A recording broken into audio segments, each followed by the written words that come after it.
ప్రపంచంలో ప్రశాంత దేశాల్లో ఒకటిగా పేరున్న నేపాల్. కానీ ఇప్పుడు అదే దేశంలో మత ఘర్షణలు, కర్ఫ్యూలు, పోలీసుల కాల్పులు, ప్రాణనష్టం. అసలీ పరిస్థితి ఎలా వచ్చింది? ఒక సాధారణ మత ఊరేగింపు ఎలా హింసకు దారితీసింది? ఈ వీడియోలో పూర్తి వివరాలు తెలుసుకుందాం. జూలై 26న నేపాల్లోని సున్సరీ జిల్లాలో హిందూ భక్తులు శ్రావణమాసంలో జరిగే బోల్బమ్ యాత్రలో భాగంగా భారీ ఊరేగింపు నిర్వహించారు. బోల్బమ్ యాత్ర అనేది ప్రతి సంవత్సరం జరిగే సంప్రదాయ మత కార్యక్రమం. ఈ యాత్రలో భక్తులు పవిత్ర నదుల్నుంచి నీటిని తీసుకుని శివాలయాల్లో అభిషేకం చేస్తారు. యాత్రలో భజన్లు, డోలు, డీజే సంగీతం, కాషాయ జెండాల్తో వేలాది మంది పాల్గొంటారు.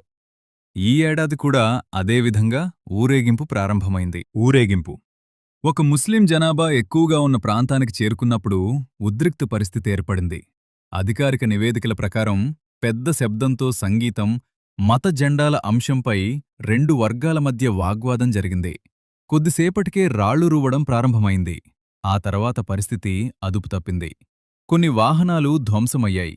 దుకాణాలపై పరిస్థితి అదుపులోకి తీసుకురావడానికి భారీ సంఖ్యలో పోలీసులు సంఘటన స్థలానికి చేరుకున్నారు. మొదట లాఠీచార్జ్ చేశారు. తర్వాత టియర్ గ్యాస్ ప్రయోగించారు. అయినా పరిస్థితి అదుపులోకి రాకపోవడంతో కొన్ని చోట్ల పోలీసులు కాల్పులు జరిపినట్లు అధికారులు తెలిపారు. ఈ ఘటనల్లో 3 మంది మరణించారు. కనీసం 25 మంది గాయపడ్డారు. పలువురు పోలీసులకు కూడా గాయాలయ్యాయి.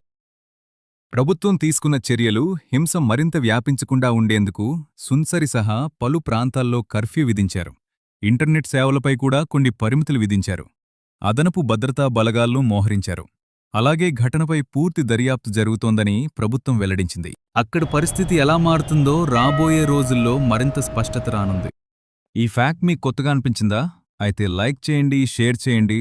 ఇంకా ఇలాంటి అద్భుతమైన ఫ్యాక్ట్స్ కోసం సబ్స్క్రైబ్ చేసుకోండి.